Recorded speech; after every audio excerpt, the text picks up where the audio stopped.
this Reblogatog number 14? Episode number 14. You can edit that part out because that was Bad, yeah. that was bad. Welcome to Reblogatog episode 14, guys. I don't even know if we need to tell them that ever. It's just Reblogatog again. Where we go over Mark Rosewater's blog.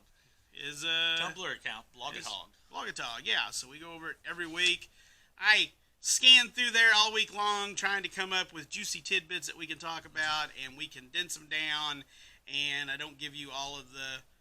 Usually I don't do a lot of unstuff or banana references or odd things that don't... And I usually try to pick up a few threads that we can kind of talk about. How do you not like bananas? I just still don't get it. I like Mark Rosewater. Everything I seem to know about the guy is good, but... He's a picky eater. He's a picky eater. He doesn't like bananas. He takes the same ham and provolone cheese sandwich to work every day. He drinks one soda a week on the weekends. The rest is ice water. Wow. But he says, don't let me be your guy.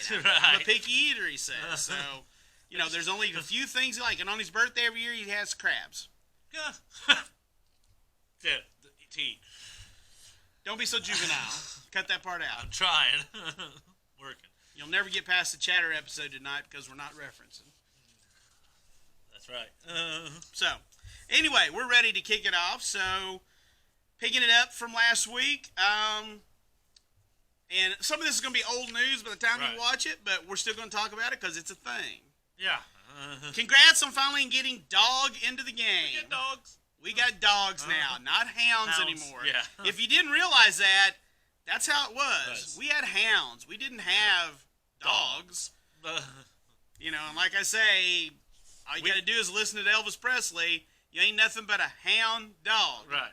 Not a dog hound. And we had just about every other kind of animal. Just we had cat, rat, mouse. We had rat and mouse. Yep. Yeah. I hope one day we'll hear the full story about that. Also, keywording Mill is super cool too. And we'll talk about that in a minute. Yes, we will. Here's the story. It's short. I fought to change it for almost 25 years with no success. This is a sad story, really. It really is. Adam Prozac. Is that really Prozac? Prozac. The lead set designer for Core 21, unaware of my decades-long quest, decides it would be cool to change it. Gets no resistance, and changes it. Poor Maro. I like to think of it as me trying to get the ketchup bottle open forever, and then Adam walks up and pops it open, and I say, well, I loosened it for you. So, 2 decades he's working on this thing, and then somebody just comes along and goes, hey, let's just make them dogs. And nobody says, yeah, it's fine. Sounds like a good idea, yeah. Weren't they already dogs? They're Why dogs, are they right? hounds? So one more note on dogs, which again is old hat by now, but we got Ren and Siri in... It's our buy box. Right, Ren and Siri in... Describable? No. Inseparable? Inseparable. Yeah, there we go. Somebody asked which is a dog, which is a cat. And he said that he had asked, but his guess is it matches the order of the creature types. It does match the order of the way they're pictured on the card, for sure. It's the dog and then the cat. And I believe that does match the order of the creature types as well. So, if you were wondering which is which, that's it. That is it. So, we mentioned Mel. So, yeah. If you're unfamiliar, this has been a running thing on the several years I've been a member of Tumblr, or had a Tumblr account just so I could follow Blogatog. Right. People asking, why don't you keyword Mill as Mill? Everybody calls it Mill. Everybody already knows it's Mill. New players learn it like that. Right. And it was always, oh, the word's not right. We don't like it. It's not it doesn't tell you what you're doing. There was all these things that, I don't know how many times I sent a thing going, yeah, it does. You know? Right. I mean, what is a mill? Stone, the original mill. Right. But grinding away at something, and this grinds away at your life. I just don't know how there could be a better word. Mill is the perfect word. We've been using it for 25 years. So, you know, we got a couple that talk about that. So you guys finally gave up and went with the mill as official jargon, huh? Yeah. Yeah, every word that sounded flavorful for milling tended to also sound like discard. Target player forgets 2 cards, for example. We eventually said, fine, we'll just use mill. Right. I think that guy had it right. They just gave up because it seemed like they were fighting against the current for a long time. I just couldn't understand it.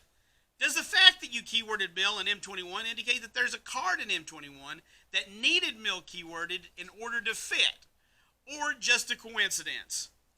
It was time. Just resignation there. It was time. Since mill is finally a keyword now, will it be evergreen? And how many cards that say player puts the top X number of cards of their library into their graveyard to say player mills that amount will be errated to say so? He says all old mill cards will now use mill in Oracle. So the Oracle text is going to Oracle text is going to get updated. Thank you. Yeah. Thank you. Thank you.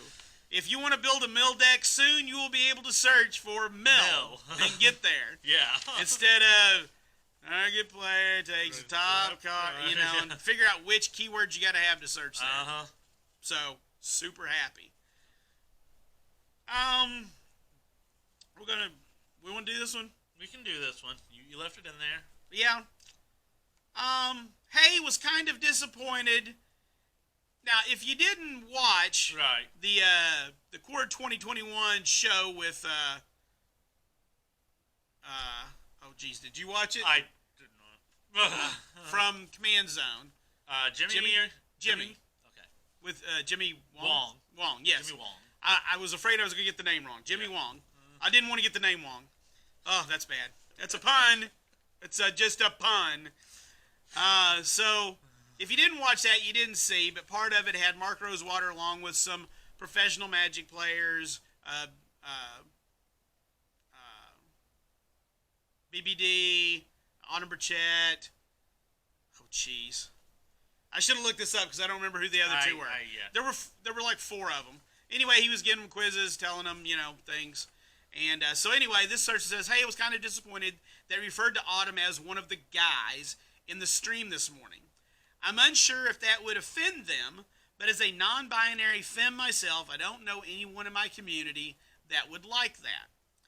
So his response, again, always the taking the high road. Yeah, always really good with the answers. I meant no ill will and apologize if anyone was offended. I used guys as a synonym for people my whole life. Yeah. As have I. I refer to my kids as guys. Guys, dinner's on the table, and I have 2 daughters and a son. Well, he does. I don't. I just got him. Just me. He's just a guy. It is language I should probably change, but after 50 plus years of using it, it's just secondhand. And I left that in there because I thought there might be some more discussion. We will probably get to it next week when we talk about other words and how they're used. Right. But we're not going to get into it this week. If you watch Chatter, you'll have seen that we get into it. But since there's nothing in Blogatog about it, wait for next week. I'm sure there will be.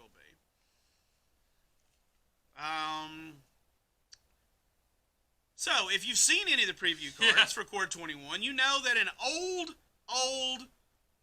mechanic has returned on at least 1 card. Yes, and I do believe we talked about that mechanic because we went over the teaser list. Yes. And I believe I brought up... Yep, you nailed it. You nailed it. It's one I didn't think I would be nailing, by the way, I do want to say. Sometimes you just get lucky. Is phasing a special to fairy-only thing, or is it back for good? He says we're experimenting with it. So yes, phasing is back. If you haven't played with phasing or you don't know what phasing is, play some Core 21. You're going to get there. Phasing is basically an ability that takes in... I think the best way is just to say that it makes your permanent that phases invisible. It's invisible. It's plane shifted. It's in another dimension temporarily. You can't affect it in any way. It's like it's not there. It ceased to exist by game rules, essentially, for that moment of... But it's not in exile. It's not in exile. It hasn't left the battlefield. It's just... not on the battlefield. It's just not there. Yes. It didn't technically leave. So follow along with us. Is phasing out an experiment in a blink that does not trigger ETB and LTB triggers in response to the power level of certain cards? Yes. I like that. That was a good, straightforward answer. Straightforward. I love that phasing has returned, even if it may only be on one card. Very flavorful. I hope this means R&D is open to revisiting older mechanics through the lens of modern design principles. They're open. There are some older mechanics that might be worth. Hi, Mark. How does phasing work here? If it's a planeswalker ability to phase something out, but doesn't give the option to phase it back in, does it stay out?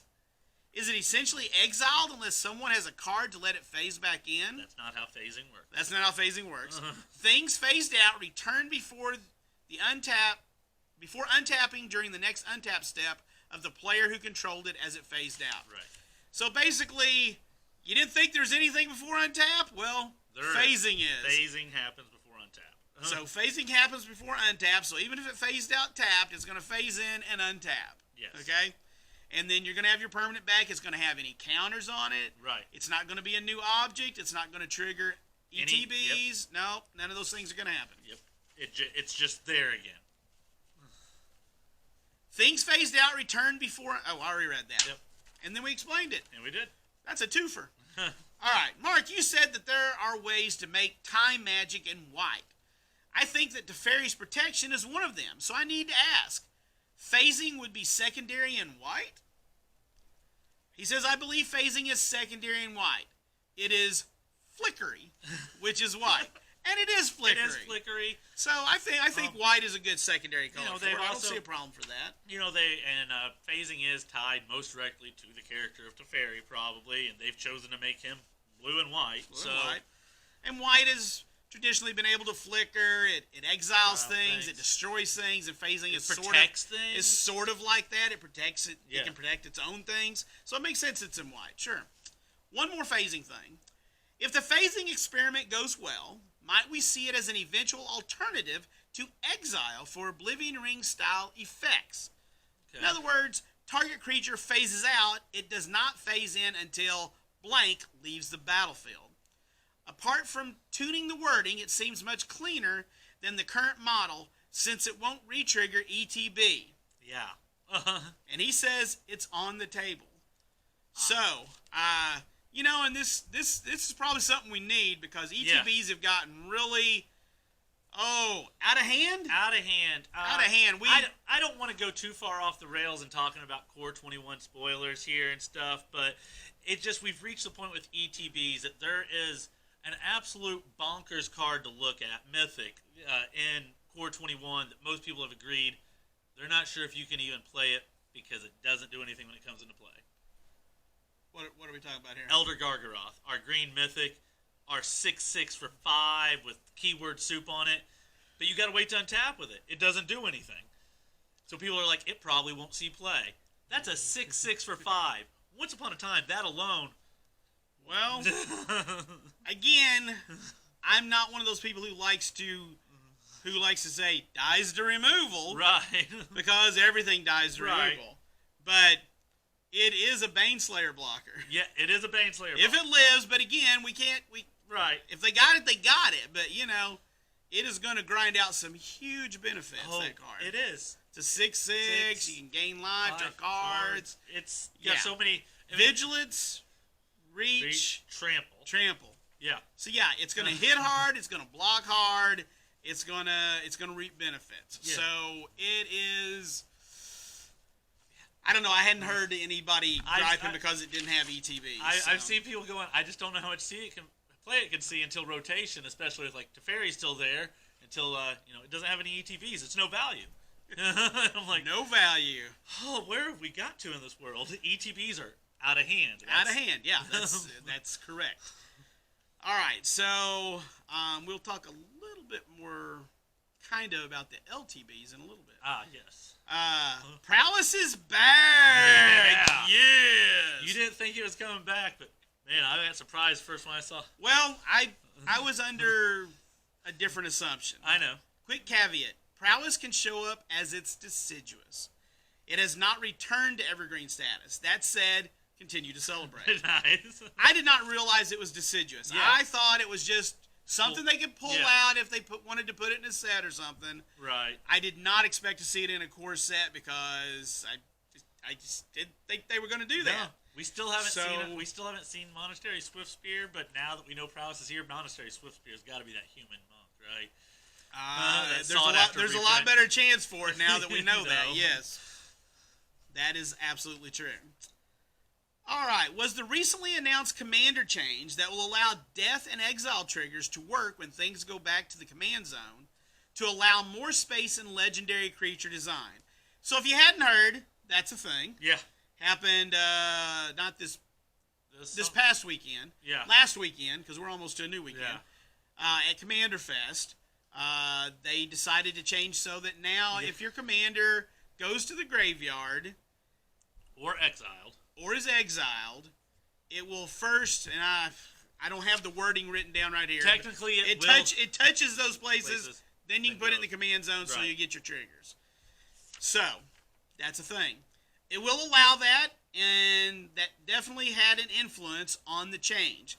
I think the even bigger issue is it will now work more intuitively and thus not cause confusion. I think that's a big thing, too. I believe that's true as well, and he's talked a little bit about that in the past. It's changed how they do legendary creatures because they can't. I mean, Gerard had a really weird wording. Specifically, Gerard it was like, oh, they finally found the right wording since death triggers don't work, and then a year later we get death triggers working. But now, if you're playing Child of Alara, bam, boom, blow stuff bang. up all the time. The Kakusho, the Kamigawa Spirit Dragon. they all work now. They all work. They all work now. So, woo. Yeah, Kakusho. I don't. Kakusho used to be banned as a commander. Oh, okay. When we used to have separate lists, I kind of think he might get back there again. Yeah. Because pretty good now. Pretty good. So, you know, I saw a lot of people, and the last part I think is a big deal because I saw some people online commenting. Even on Magic subreddit where there's several, you're probably a fairly enfranchised player if you're following Magic on Reddit. People going, it didn't? Like that was, they're like, it didn't already? There were several people there. There were people doing that, and then because of this ruling, there was another ruling brought up in something I watched that I wasn't aware of. I did not realize that if you O-ringed somebody's commander, and they put it in their command zone, and then later you got rid of that O-ring, or Banishing Light, I think is what was used. Yeah. That your commander would return to the battlefield if it was still in the command zone. Oh, really? Yes. Doesn't work now. Okay. Doesn't work now. That doesn't make any sense. But it worked before. No, because it just remembered that it exiled a permanent. It wasn't searching the exile zone for that permanent it just to bring back. Returns it back. Gotcha. So don't commit middle memory to that because it doesn't work anymore. Huh. But that was a thing that I didn't even know. I didn't either. I didn't. All right. Any chances of visiting a prehistoric plane in the near future? Not necessarily Muruganda, although I guess it might make sense. It's on the short list. Now, Muruganda, if you're not familiar, there's a card. There is a plane from the plane chase. And there is a card called Muruganda Petroglyphs. Yes. That makes all your creatures without any abilities get +2/+2. It's a green card. Muruganda is supposed to be the vanilla plane. And people sometimes are asking, I don't think we've come across this since we started doing this. Yeah. When are you going to do a vanilla set? And he's like, how do we do that? How do we make that interesting? Who really wants that? Lots of aura and equipment? I don't know. Hey, here's a 5/5 for 5 mana that's a 5/5 for 5 mana. Right. It's red. I got a green one over here, 4/4 for 4 mana. We're all just gonna swing bears at each other all day. I don't see why people even want that, but it's the thing. So, all right, moving along. We're going to get into, is this our biggest? This might be our biggest thread, although Mill was pretty big, or phasing was pretty big. Hi, Mark. Considering that in the past you've expressed wariness about giving white card draw, what are your thoughts on Mangara the Diplomat? Did you have any input on the design of the card, and if so, did you tweak any aspect of how it works to fit more in line with what you believe white slice of the draw color pie to be? I don't see your name in the design credits for M21, but I'm not sure how things work on the back end at R&D, so I figured I'd ask. Either way, love the card. Thanks. The Council of Colors has been working to find ways to give white card draw in a way that feels white. Now, if you've been with us a while, you know we've talked about this. And they've been working, and we're finally starting to get to some of those designs. Yeah. They've been working on it a while. We're finally just starting to get to some of those designs, and they're starting to see print.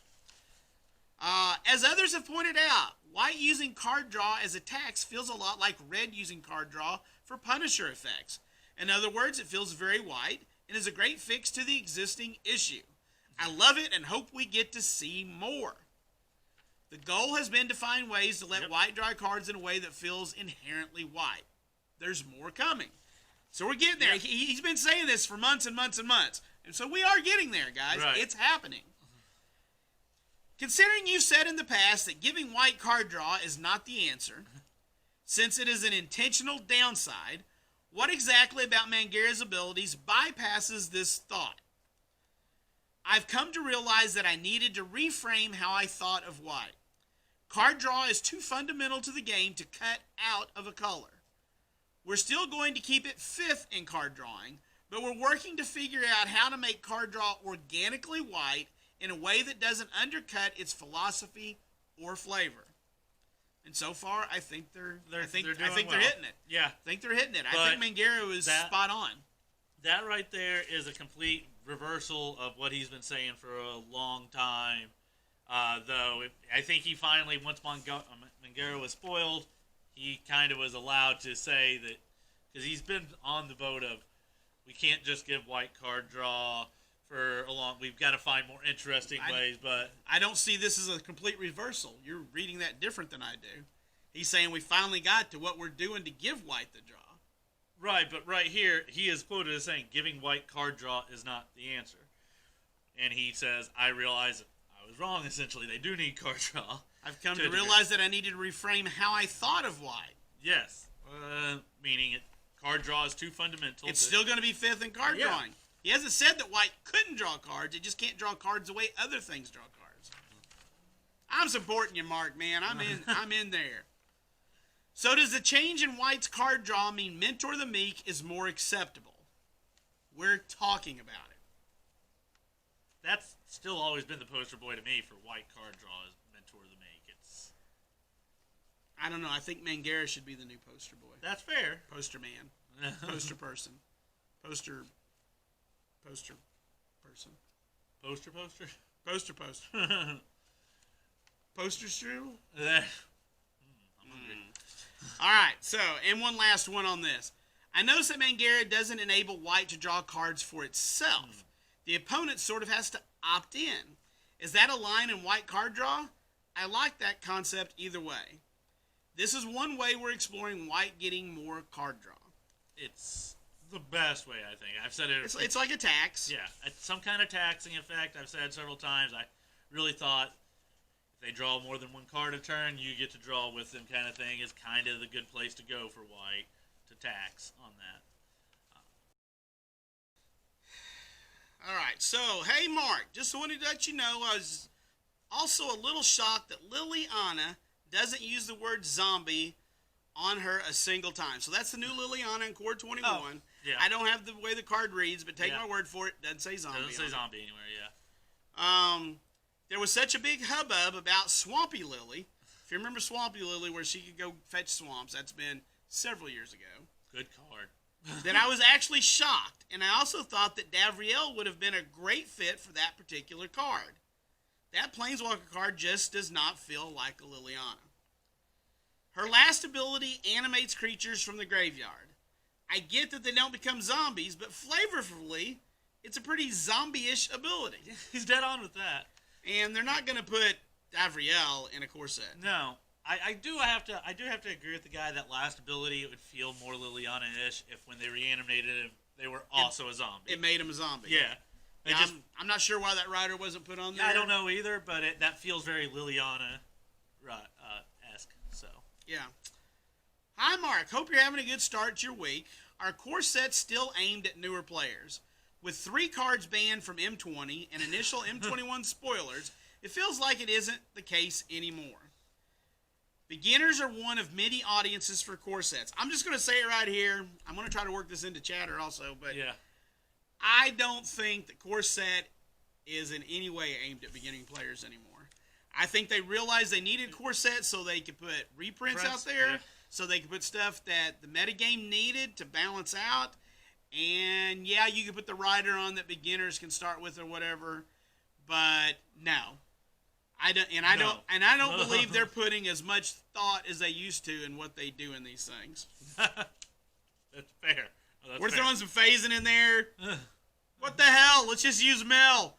We've been trying for 25 years. Let's use it. Yeah, why didn't you do that 25 years ago? They're dogs now.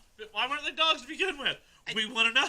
Again, I think they finally just said, screw it. Let's do what we need to do. Yeah. We got a freaking squirrel in the last set, finally. Yeah. Better be getting some more on Zendikar. Zendikar makes sense for them. So yeah, I think they've just finally decided to say, let's just make magic cards. Let's have a good time. So. They're really, I think the only downside to that is it doesn't feel like there actually is a product anymore aimed at a beginning player. MTG Arena starter decks coming out June 26th. Yeah, okay. That's the new beginner starter product. Right. And they get a beginner pack Oh.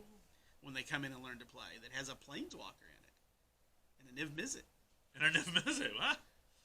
It's a sweet looking pack. I couldn't make it all the cards in it, but I seen it earlier. Yeah. Yeah. Huh. Yeah. Yeah. So that's yeah. Yeah, I just, No more welcome decks. Welcome decks gone. Sayonara. Au revoir. Arrivederci. So theoretically, black and green should be about the same on card draw. They just have different ways to do it. But it feels like black has been left behind recently. Is this on purpose? This is one of his famous answers. The pendulum swings. It will. Yeah. It will. So, black and green are second and third. Actually, I think black is third. Yeah. But they're like neck and neck. I think black used to be second and green third, and that's kind of flipped. Yeah, and then recently they've been taking the flash away from green and giving it to black. So, shut your mouth. There's a pretty nice looking flash black creature I just noticed today. Oh, yeah. We'll be talking about that on chat. Although, there's a fantastic card draw spell in this new set, so. Yeah, we'll be. You have to watch chatter for that. This isn't where we do set reviews. I know. All right, and hey, Mark, quick color pie question. Why does green get a lot of recursion? It seems unnatural for green to be able to bring things back after a natural life is over. Thanks. Thanks. The cycle of life and death is a big part of green. Yeah. Green is about the whole natural cycle, and that is life and death. Yeah. So that's where that comes in. That's what we got. So that's what we got for this week. Yep. A little shorter than usual. It's a little lighter than we normally have, but again, I try not to bring the chaff. Yeah. And so I edit it all week. He's been a little light the last couple days. I have a feeling next week might be a little fuller. Yeah. So lots going on at WotC if you're up on the stuff, and you can watch this within a date to realize that. Right. A lot of stuff going a lot on of there. Stuff's been happening. So I think next week maybe we get a lot more things. So anyway, we appreciate you guys watching. Be sure and tune in and watch Shadow of the Squirrels. I'll be posting that up as well. Yep. And appreciate y'all tuning in. Till Thank next you week. guys.